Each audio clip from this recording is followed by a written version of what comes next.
Alright, this is an updated review on the Samsung Galaxy X8 in 2025. Should you still get this phone in 2025 or not? In this video, I'm going to be telling you everything you need to know about this phone in 2025. First off, the design. This phone is a pretty much small design and has a good build quality. It has a big notch on the bottom and on the top, as you can see here. The notch is quite noticeable. Unlike newer devices that are being made in 2025, you don't have big notch anymore. But this phone still carry big notch, but that's not a big deal for you. You can still rock it with the big notch if you don't mind. And secondly, the back is made out of glass. As you can see, my one has a pretty much cracked back glass that has dropped quite often and it still hold up well. The glass back makes this phone feel premium wherever you hold it in your hand, and it's very, very good. And also the body is made up of aluminium, which is also good, and a little bit of scratch resistance also. And that's just about the design. The front is just Gorilla Glass, and at the back we also have this glass back, and the frame is made up of aluminium, which is good. Now let's talk about the display. This is an AMOLED display which runs up to 60 Hz refresh rate.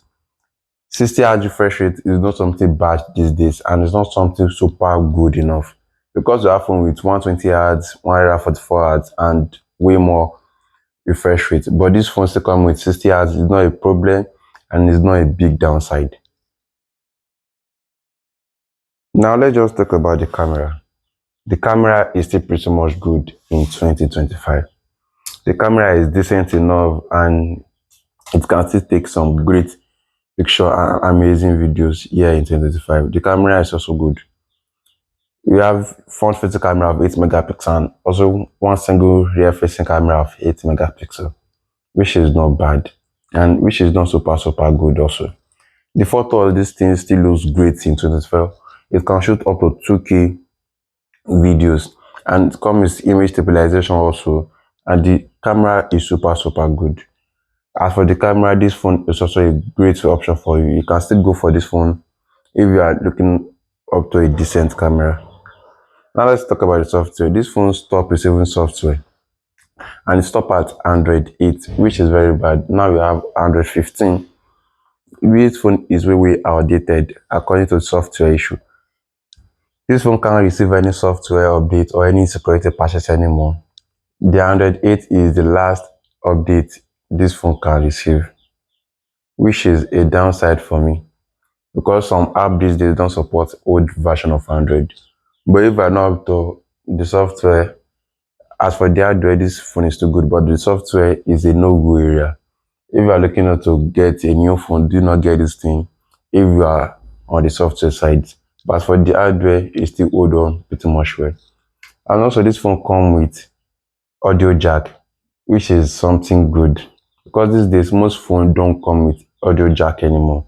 They just come with only type support, and this phone also comes with type support and a single speaker here, no dual speaker. Whenever you are playing games, it tends to block the speaker, which is very bad. But aside that, everything else is good on this phone. Let's just talk about the battery life. The battery life here is very bad. It comes with 3000 mAh battery, unlike newer phone these days that come with 5000 mAh, 4000, 6000, 7000. This phone here, battery life is very bad, and it's also charged at 15 watts. It also has wireless charging, but does not come with reverse wireless charging. That does it about the charging speeds and the battery. The battery can take you up to 3 to 4 hours, depending on your usage. Maximum of 4 hours, which is very bad these days. And also, there are some special features that come with this phone. It still has the heart rate sensor, which can use to monitor your heart rate, which is also good. And also come with the iris scanner. As you can see, this iris scanner is also like the Apple Face ID. It can work in dark and in day. Anywhere it works pretty much fine. And that does it about some of the special features on this phone. Now the main question is, should you still get this phone in 2025? If you're on the hardware hardware perspective, this phone still pretty much old well for the hardware, because we have pretty much good solid hardware on this phone. But for the software part, this phone is not a go area. You should not consider getting this phone in 2025 into if you are in the software part. If you consider more about the software but not the hardware, you should not go for this phone. And if you are looking for maybe a second phone to receive call, to just make some basic tasks, this phone is still a good option for you. You can still get this phone if I just for simple tasks and not a heavy phone user. You can still get this phone. This phone can pretty much run some games also, pretty much well, but not super fast, as you can see. Let me load up this Subway Surfer for you. It's not super fast, but it can still run some pretty much decent games in 2025.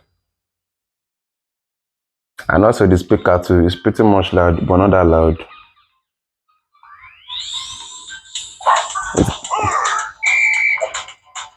And the display of this phone makes these games feel super clean. As you can see, it can still play some decent game very well.